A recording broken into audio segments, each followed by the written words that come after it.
नमस्कार दोस्तों, स्वागत है एक बार फिर से आपका अपने YouTube चैनल ज्ञान ऑटोमेशन में। दोस्तों, आज इस वीडियो में हम बात करने वाले हैं एक बहुत ही इम्पोर्टेंट टॉपिक पर, जो कि अगर आप इंडस्ट्रियल फील्ड में, किसी भी इलेक्ट्रिकल फील्ड में अगर आप वर्किंग हैं तो आपने इसके बारे में ज़रूर देखा और सुना होगा। और आज का जो टॉपिक है ये होने वाला है करंट ट्रांसफार्मर के बारे में। करंट ट्रांसफार्मर से रिलेटेड आप लोगों को बहुत सारा कन्फ्यूजन रहा होगा। मुझे उम्मीद है कि ये वीडियो देखने के बाद में आपकी बहुत सारी कन्फ्यूजन दूर होंगी। लेकिन उससे पहले आप लोगों से रिक्वेस्ट है कि अगर आप लोगों ने अभी तक भी हमारे चैनल को सब्सक्राइब नहीं किया है तो प्लीज़ चैनल को सब्सक्राइब कर लेना और बेल आइकन को प्रेस करना बिल्कुल भी मत भूलना। तो आइए अब वीडियो को शुरू करते हैं। दोस्तों, करंट ट्रांसफार्मर होता क्या चीज़ है, ये कैसे काम करता है, इसके अंदर की वर्किंग प्रिंसिपल क्या होती है, इन सब चीज़ों के बारे में जानेंगे। और मैंने कोशिश किया है कि आपको हिंदी और इंग्लिश दोनों लैंग्वेज में समझाऊं। और ये जो नोट्स है ये हमारे व्हाट्सएप ग्रुप में आपको मिल जाएगा। अगर आपने अभी तक हमारे व्हाट्सएप ग्रुप को ज्वाइन नहीं किया है तो डिस्क्रिप्शन बॉक्स में व्हाट्सएप ग्रुप का लिंक दिया हुआ है, आप जाकर के ज्वाइन कर सकते हैं। क्लास लेने के बाद में ये नोट्स मैं आपको उस पर प्रोवाइड कर दूंगा। दोस्तों, करंट ट्रांसफार्मर होता क्या चीज़ है, सबसे पहले इसके डिफिनेशन जानेंगे हम लोग। तो current transformer is use to measure the current of another circuit. Current transformer जो होता है वो किसी अन्य सर्किट की करंट को मेजर करने के लिए यूज किया जाता है। अब अन्य सर्किट का मतलब कैसे हुआ? जैसे कि आप लोगों ने देखा होगा कि जब आप लोग स्टार्टर बनाते हैं, ठीक है, किसी ने ड्यूअल स्टार्टर बनाया या किसी ने स्टार डेल्टा स्टार्टर बनाया, तो उसमें 3 फेज सप्लाई होती है, RYB, ठीक है। यहाँ से 3 वायर निकलता है। तो आपने देखा होगा इस तरीके से गोल गोल साइज की कुछ इसके अंदर करंट ट्रांसफार्मर लगे होते हैं। इसमें से 2 वायर निकलता है सब में से, और ये 2 वायर कहाँ जाता है? ये एमीटर पे जाता है। कुछ जगह आपको डिजिटल एमीटर लगे दिखेंगे, कुछ जगह आपको जो एनालॉग वाले एमीटर होते हैं वो आपको दिखेंगे, लेकिन आज के टाइम में ज़्यादातर तो डिजिटल एमीटर ही यूज किया जाता है। अच्छा, ये जो करंट ट्रांसफार्मर होता है ये बड़े बड़े एम्पियर्स को मेजर करने के लिए यूज किया जाता है, ठीक है। तो कहने का मतलब ये है कि कोई भी, चाहे आप स्टार्टर बनाते हैं, चाहे स्टार डेल्टा स्टार्टर बनाते हैं, या जब एक पैनल की मैन्युफैक्चरिंग होती है, ठीक है, पैनल जब बनता है और पैनल के अंदर बस बार लगाए जाते हैं, आपने देखा होगा RYB न्यूट्रल का बस बार लगता है। तो इस बस बार में क्या होता है, सीटी लगाया जाता है, किस लिए? करंट को मेजर करने के लिए, कि हाँ पैनल के और सामने ही एक एमीटर लगा दिया जाता है, जिससे क्या होता है, करंट को मेजर करके उसमें एम्पियर शो करता है कि इस पैनल में कितना एम्पियर करंट फ्लो हो रहा है। अच्छा, अब ये करंट को मेजर कैसे करता है, थोड़ा सा इसका फंक्शन हम लोग जानेंगे। सीटी देखने में किस टाइप का होता है, तो यहाँ पे आप देख सकते हैं कुछ सीटी के इमेज दिख रहे हैं, इसमें आपको कई सारे टाइप के सीटी दिख रहे होंगे। अभी आगे चल करके हम बताएंगे, जब क्लासिफिकेशन आप करंट ट्रांसफार्मर के बारे में बताएंगे, वहाँ पे फिर आपको समझ में आएगा कि कौन कौन से टाइप के करंट ट्रांसफार्मर होते हैं। करंट ट्रांसफार्मर कुछ इस तरीके से आपको दिखेगा, गोल गोल सा बना रहेगा। इसमें आपको 2 वायर निकलते हुए दिखेंगे, एक रेड कलर का रहेगा, एक ब्लैक कलर का रहेगा। तो ये जो रेड और ब्लैक कलर का वायर निकलता है ये इसी के बाइंडिंग जो आपको दिख रही है, इसी बाइंडिंग से निकलता है। ओके, तो जब इसके बीच से करंट फ्लो होता है, इसके बीच से वायर को हम लोग निकालते हैं, तो जब इसके बीच से करंट फ्लो होता है तो इसको हम लोग प्राइमरी कंडक्टर बोलते हैं। क्या बोलते हैं? प्राइमरी कंडक्टर बोलते हैं। और जो हमारा इस सीटी के ऊपर बाइंडिंग होता है इसको हम लोग सेकेंडरी बाइंडिंग बोलते हैं। तो जब हमारा इसमें करंट जो फ्लो होता है एमीटर के पास पहुंचता है, वो हमारा सेकेंडरी करंट होता है। प्राइमरी करंट जो होता है हमारा इसके अंदर होता है, जो हमारा वायर जाता है इसके अंदर से, जिसके अंदर मेन धारा फ्लो हो रही होती है, उसको हम लोग प्राइमरी करंट बोलते हैं। और इसके अंदर जो आता है वो सेकेंडरी करंट आता है, ठीक है।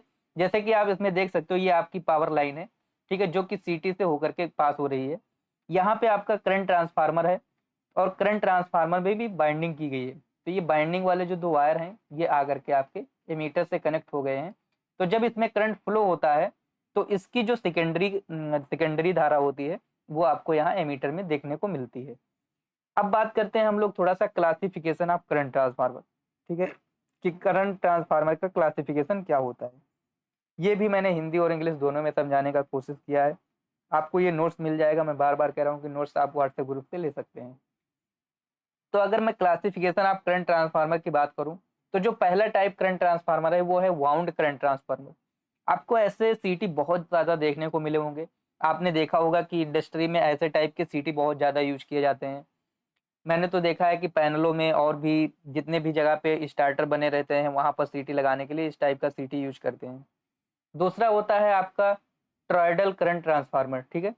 ये बेसिकली बोला जाए कि मतलब इंडस्ट्रियल फील्ड में ज़्यादातर ये नहीं यूज होता है, आप देख सकते हैं इसका भी इमेज। और तीसरा होता है बार टाइप करंट ट्रांसफार्मर, ये डायरेक्टली हम लोग बस बार में लगाते हैं, ठीक है। जैसे कि इसको भी हम लोग बस बार में डायरेक्टली कनेक्ट कर सकते हैं, but bar type current transformer जो है इसको भी हम लोग बस बार में यूज करते हैं। तो हम लोग वन बाय वन करके समझेंगे कि वाउंड टाइप करंट ट्रांसफार्मर क्या होता है, उसके बाद में ये अपना टॉरॉयडल करंट ट्रांसफार्मर क्या होता है, और बार टाइप करंट ट्रांसफार्मर क्या होता है। देखिए, जो वाउंड करंट ट्रांसफार्मर होता है is the primary winding of the current transformer.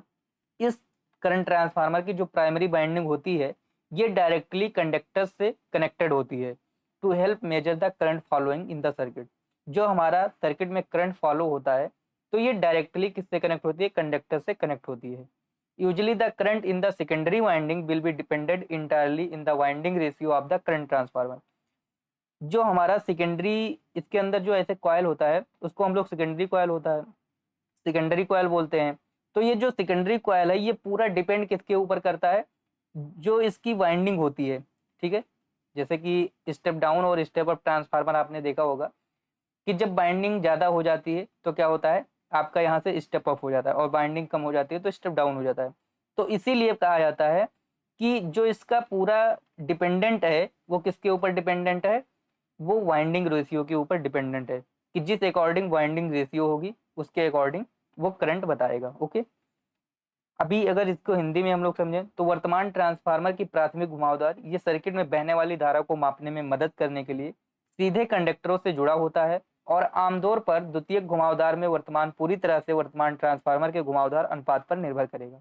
Okay, अच्छा, जो दूसरा हमारा करंट ट्रांसफार्मर है ये परपथ में प्रवाहित होने वाली धारा को मापने के लिए धारा ट्रांसफार्मर की प्राथमिक वाइंडिंग से सीधे चालकों से जोड़ा जाएगा।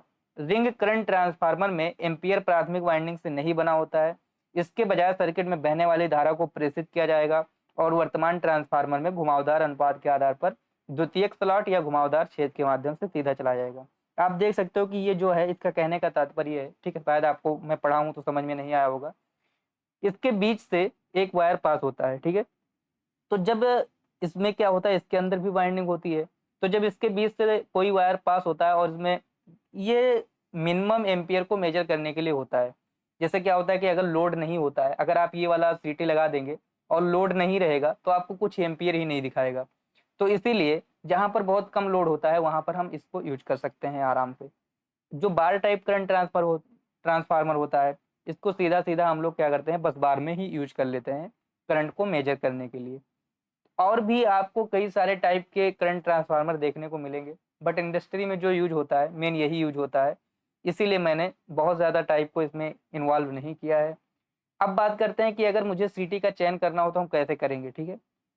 तो सबसे पहले अगर मुझे सीटी का चयन करना है तो हम क्या करेंगे, सर्किट के वोल्टेज की जांच करेंगे, मतलब जहां पर हमें करंट ट्रांसफार्मर लगाना है कितना वोल्टेज है, कितना एम्पियर आ रहा है, ये सारी चीज़ें चुनेंगे।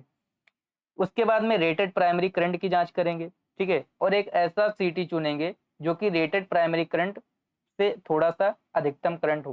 कहने का मतलब मान लीजिए कि 100 एम्पियर, 200 एम्पियर, 300 एम्पियर आपका करंट है, ठीक है। तो रेटेड सेकेंडरी करंट आमतौर पर कितना होता है, 5 एम्पियर होता है, ठीक है। और 1A भी ट्रांसफार्मर होते हैं। सिंगल एम्पियर सीटी लंबी दूरी की वायरिंग के लिए उपयोग होते हैं। तो कहने का मतलब ये है कि पहले जितना हमें ज़रूरत है उसको हम देखेंगे और उससे से थोड़ा सा हाई ही लेंगे हम। जैसे मान लो मुझे 100 एम्पियर का मेजर करना तो हम ना 200 का सीटी ले लेंगे, इससे क्या होगा कि हमारा मेजर हो जाएगा आराम से, ठीक है। लोड की जांच करनी चाहिए क्योंकि ये वायरिंग की दूरी और अन्य कारकों को प्रभावित करता है, ठीक है। जैसा कि सीटी आपको लगाना है तो आपको ये भी देखना पड़ेगा कितना लोड है, किसके अकॉर्डिंग, लोड के अकॉर्डिंग हम लोग सीटी को डिसाइड करेंगे।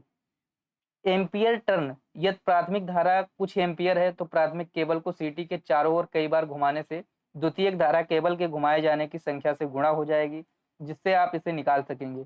उदाहरण के लिए यदि आप 100A1 सीटी के चारों ओर एक बार केबल घुमाते हैं तो केबल के 2 मोड़ सीटी के केंद्र से गुजरेंगे, जिसके परिणाम स्वरूप 50A अनुपात होगा। कहने का मतलब कि 100 एम्पियर था जैसे आपका, तो आपके पास एक सीटी है, तो अगर उसको आप 2 बार घुमा देते हैं तो ये कितना हो जाएगा, ये 50 एम्पियर हो जाएगा। ओके, इसका आधा हो जाएगा क्योंकि आपने क्या किया, इस केबल को 2 बार घुमा दिया, पहले क्या था केबल एक बार जा रहा था। तो ये सारी चीजें हमें ध्यान रखना है सीटी का चयन करते हुए। अच्छा, अब क्या है कि अगर मेरे पास सीटी नहीं है और मुझे करंट को मेजर करना है तो हम लोग क्या करेंगे? हमारे पास अगर सीटी को मेजर करना है, करंट नहीं है, तो इस तरीके के मीटर भी आते हैं जिससे हम लोग क्या कर सकते हैं, सीटी को मेजर कर सकते हैं। आपने इस तरीके के मीटर देखे होंगे मेजर करते हुए, आपने शायद यूज भी किया होगा। तो इन सब का मीटर का यूज करके हम लोग क्या कर सकते हैं, इसको करंट को मेजर कर सकते हैं। तो मुझे उम्मीद है कि आपको करंट ट्रांसफार्मर के बारे में थोड़ा-सा तो आइडिया लगा ही होगा, और अगर आपको इस वीडियो में थोड़ा-सा भी कुछ सीखने को मिला होगा, तो प्लीज़ चैनल को सब्सक्राइब कर दीजिएगा और बेल आइकन को ज़रूर प्रेस कर दीजिएगा और वीडियो को ज़्यादा से ज़्यादा शेयर करिएगा। जय हिंद, जय भारत।